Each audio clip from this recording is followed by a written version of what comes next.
You're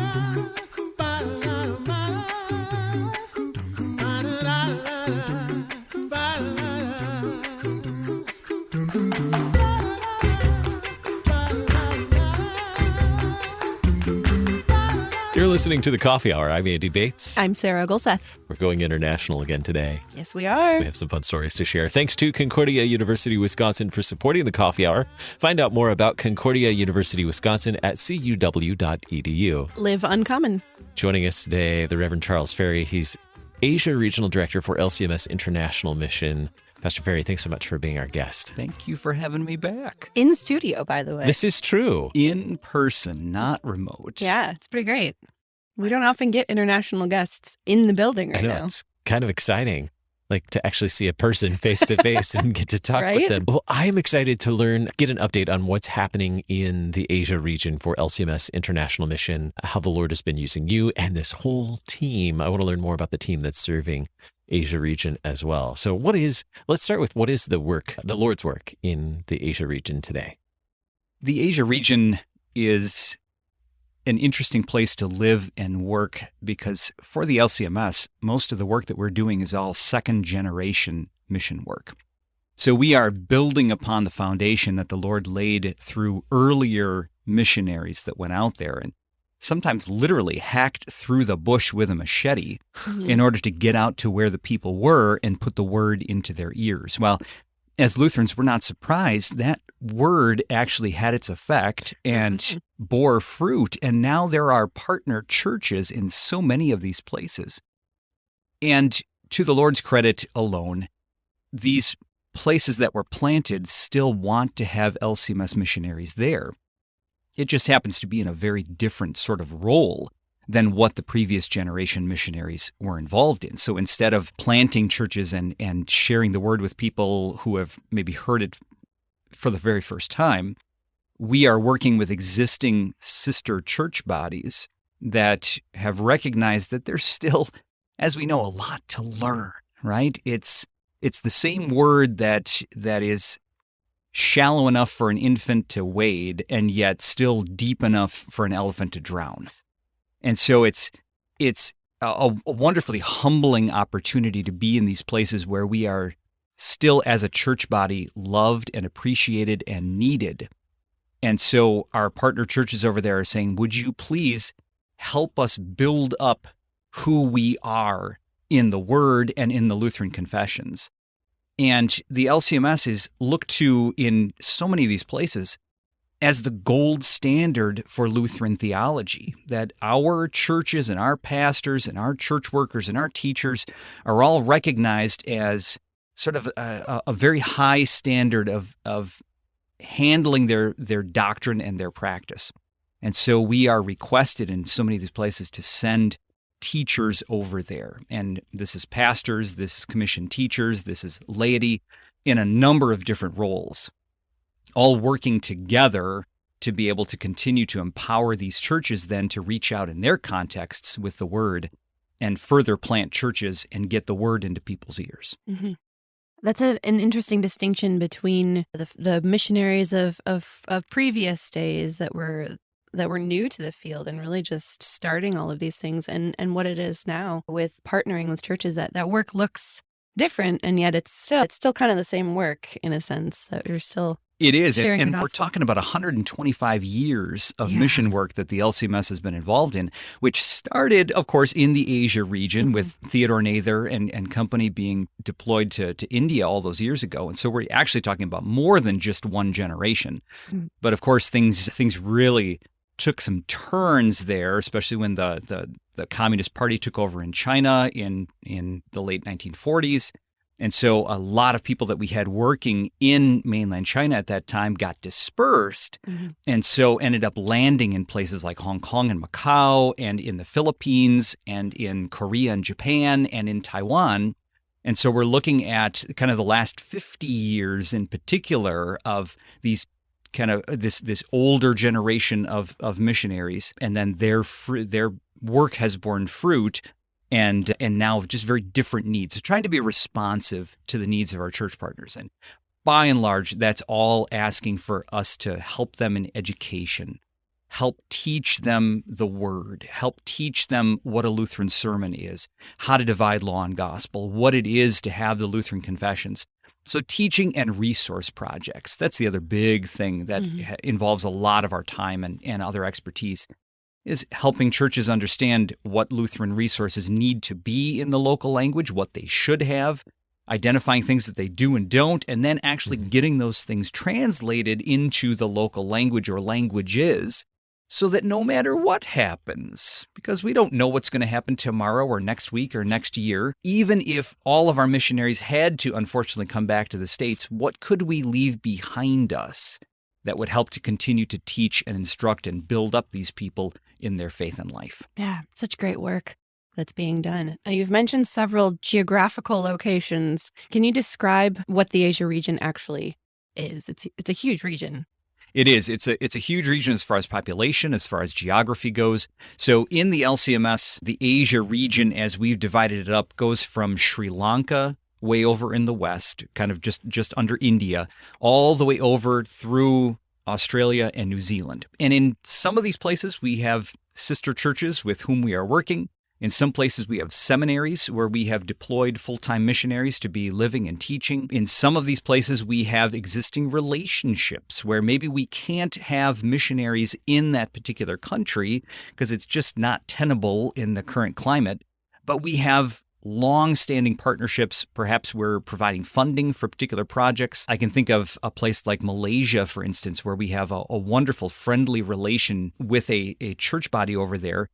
And there's no way that we can get missionaries onto the ground there because they're just not open to that possibility. And yet we've been working, collaborating with them on life issues, helping them to found and expand a women's care center because there's a big problem over there with baby dumping that, parents go through the entire delivery process and then just simply dump off that brand new newborn baby. And so our partner church over there is doing what they can to help provide some other opportunities. And of course, because of our concentration in the LCMS on life issues and the sanctity of life from the very beginning all the way through the natural end, they sought us out and we were able to come alongside of them over the last 12 years and partner with them in this very, very important work.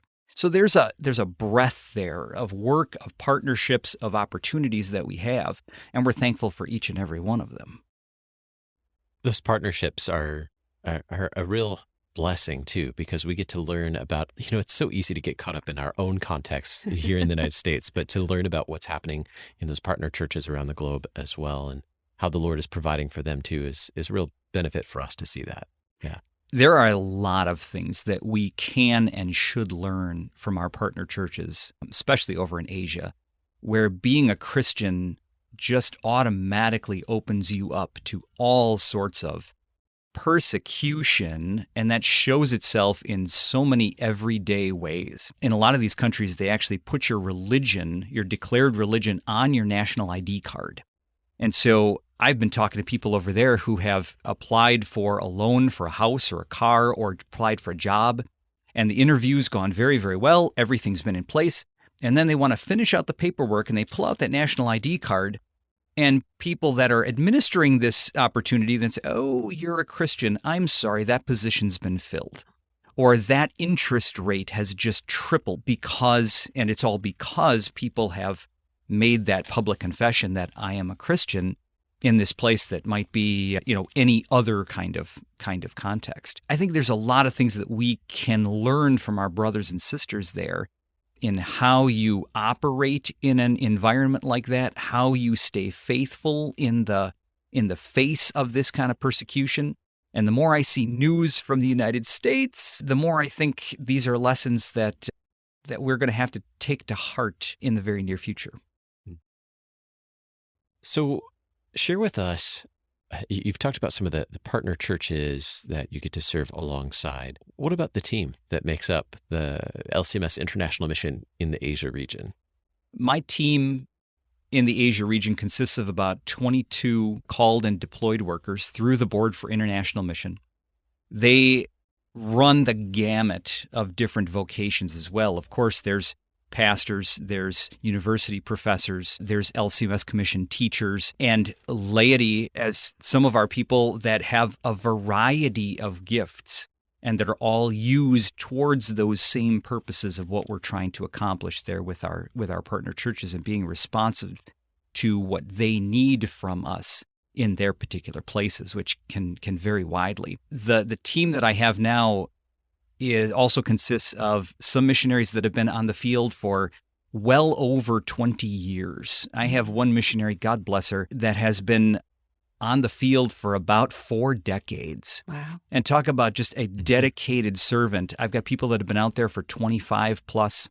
And then I've got some newer folks that the Lord has more recently called into service overseas. And so we're all kind of learning from each other. And there is a wonderful sort of almost a family mentality with this, because we realize that in many of these places, there's just that one LCMS family in that particular country. And so how do we reach out to one another, support one another, especially in these crazy COVID days when so many of my countries in Asia have all locked their borders to foreigners coming in out of fear of various viruses and variants coming in. And so how do we reach out using the tools that we have to lift up one another, support one another, to stand next to each other? And there is a real sense of camaraderie among that team, and I'm blessed to be any part of that. Well, I'm looking forward to learning more about this team that you get to serve with in the Asia region, and a unique opportunity as well. We'll share more about that in just a moment. You're listening to The Coffee Hour. I'm Andy Bates. I'm Sarah Gulseth.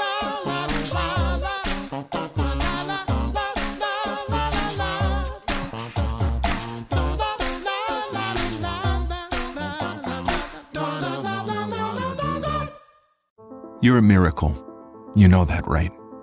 A living, breathing, one-of-a-kind miracle. You were created to stand apart, to share your gifts in the service of others, to make an uncommon impact in a common world. And at Concordia University, it's our mission to help you do that, to live uncommon. To learn more about Concordia, go to cuw.edu.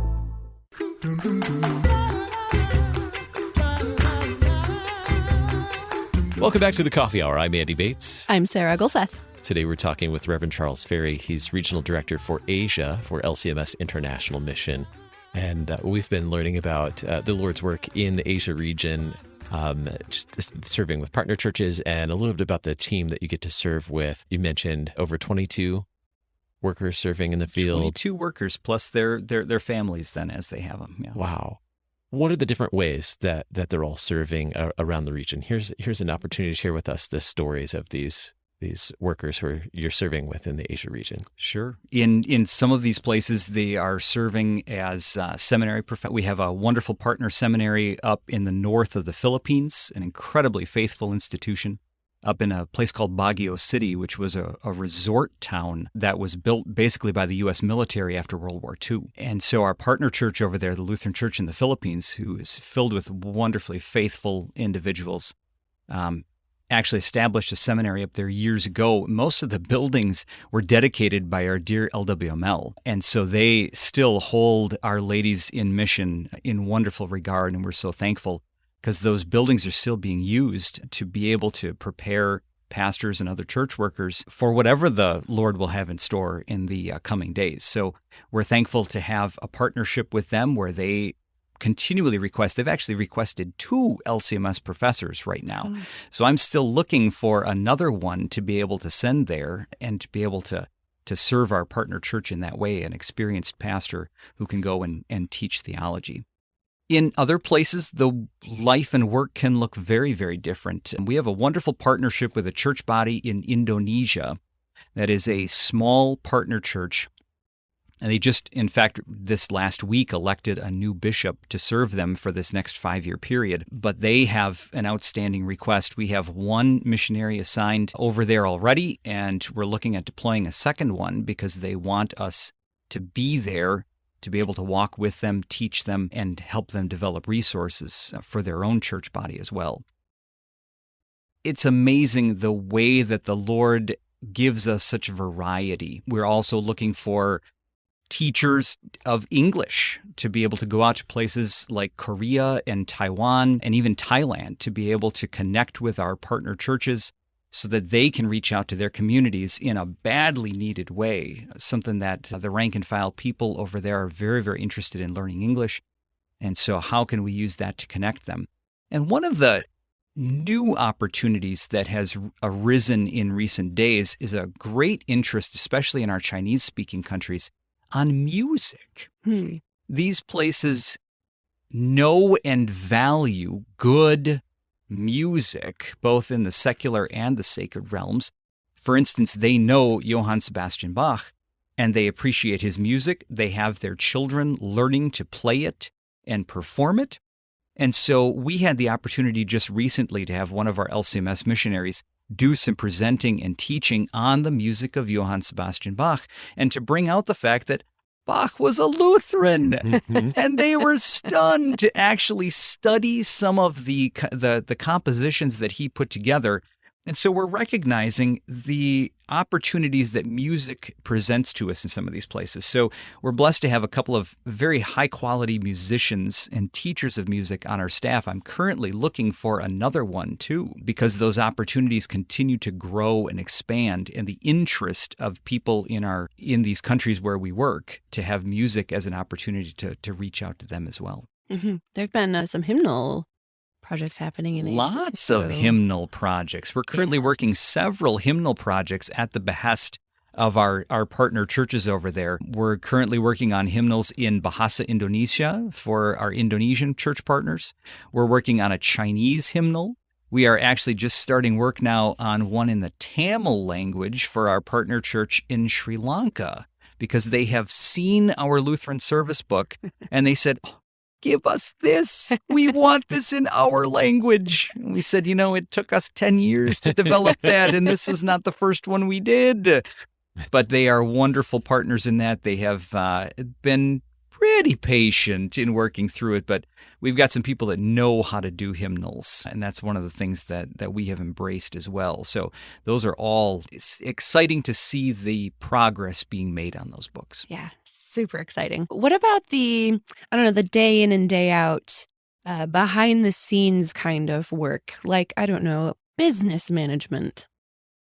It's funny you should mention that, Sarah. That's subtle.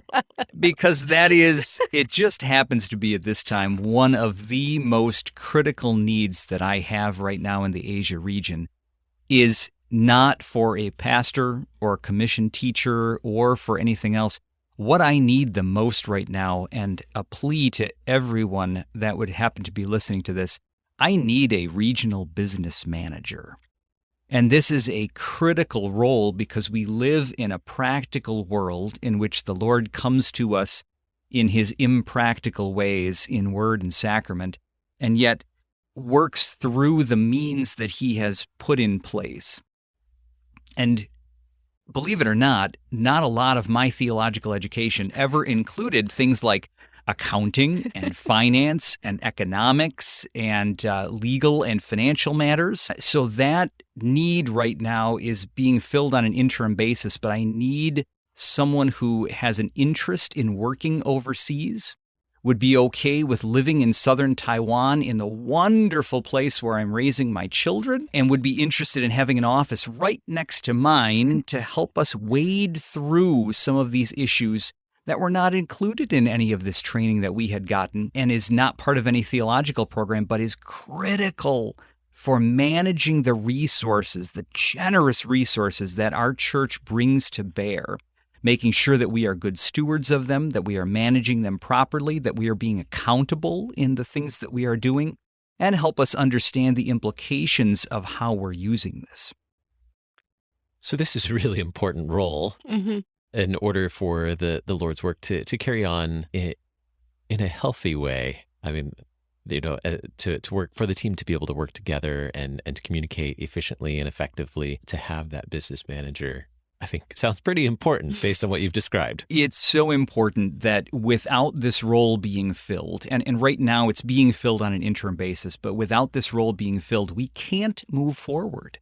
We can't bring to bear the gifts of our Lord through his church because we don't have somebody with this expertise in helping us realize how to use these gifts and making sure that we're accounting for them properly. Accounting, that was real. That was pun intended. That's right. That's good. So again, what are the skill sets you're looking for a business If I could manager? wave a magic wand and sort of design the person that would be filling this role, they would have an extensive background in overall business, perhaps with a concentration in accounting or finance in particular, because that's really where this role needs to excel. To be clear, you guys, this is not a bookkeeping role. We have other colleagues, other people in our fields that handle the day-to-day head down into the spreadsheets bookkeeping. But what I need is somebody with me who has a good grasp of Lutheran theology and these practical earthly matters and can help me understand what's going on, understand the implications and the trends, and help me spot red flags for how we're managing these resources or what we're going to need. Because without the resources, none of this work can get done. So an extensive background in overall business, finance, accounting, these things would be incredibly important in carrying out this role successfully. So in addition to using their gifts, your gifts, if you're listening right now, because you are listening right now, to using your gifts in this way to serve alongside so many other wonderful missionaries in the Asia region and an office right next to Pastor Ferry. So what are some of the other things that one might enjoy about living and serving in Asia region? Particularly, this office is in Taiwan, right? Correct. This role would be based in our regional headquarters in Chiayi, Taiwan, which is in the southern part of the island. So you would enjoy summer most of the year in a city that is, of course, sort of a small town feel to it. A safe and secure environment with very good public transportation, low cost of living, which anybody with a background in economics or finance would certainly appreciate. And we're all located in a community. We're in a building that is owned by our partner church that we get to live and work in rent-free because of this wonderful partnership that we have. And so you would actually be located, living and working in that building, to have a flat and an office, both in the same space, and then to enjoy travel around the region. Because if you're going to serve in a regional role in this capacity, and you're going to be serving our partner churches and serving our missionaries who are all over the place in Asia, you need to be on the ground in these places. You need to be able to taste the food and smell the air and walk in the streets so that you have an idea of the practicalities that are involved in all of these places and in the management of the resources, as well as in Asia, relationships are so important. And so you need to be able to build a relationship along with the regional director, with representatives of our partner church, and with our missionaries as well. So it's important that this person would be willing and able to do some travel as well within reason to visit these various places and be of service too, to bring this business and financial expertise to bear in some of these places where our partner churches are struggling with. How do we steward these resources? How do we make sure that we're using properly and accounting for the gifts that we've been given as well? And so to be able to share some opportunities to be able to educate them as well and help them understand what's involved. So how would somebody apply for this if they're interested? You know, the LCMS has a wonderful website that is accessible via almost any device that's connected to the internet. So if I were listening to this and I were interested in applying for this position, I would go to the LCMS website, and under the Serve tab, there's a button there that says Career Positions. And so this is one of the positions that's listed there is Asia Regional Business Manager located in Chiayi, Taiwan. So the full job description is posted there, and I would also invite people to be in email contact with me at charles.ferry@lcms.org. I'd be happy to point you in the right direction or provide some more information if people have some questions that would have come up as they're thinking about this. We're all out of time, and now I have a dozen questions, so I'll ask two of them. So we're all out of time. I was just thinking of a couple of simple things that someone might think, oh, no, that won't work for me. But I think you could probably answer this and maybe change their mind. How important is learning the language in order to just get started? If you're going to live in Chiayi, you're going to want to spend some time in learning Mandarin Chinese, because Chiayi is a traditional town. There's not a lot of English around us. At the same time, it is very accessible, and we have ways of helping you learn enough of that language so that you can navigate your way around town comfortably. Excellent. That answers the big one. And you mentioned the food, and it just sounds fantastic to me. Of course. Great varieties. Oh, way too much good food makes me want to jump on a plane and just head right back there. Our guest today, the Reverend Charles Ferry, Asia Regional Director for LCMS International Mission. Pastor Ferry, thanks so much for being our guest on the Coffee Hour. Thank you guys for making it fun. The Coffee Hour with Andy and Sarah is a production of KFUO. To support the Coffee Hour and KFUO Radio, visit KFUO.org. You can also text KFUO to 41444 or send an email to gifts@KFUO.org. And you can call us at 800-844-0524. KFUO. Christ for you, anytime, anywhere.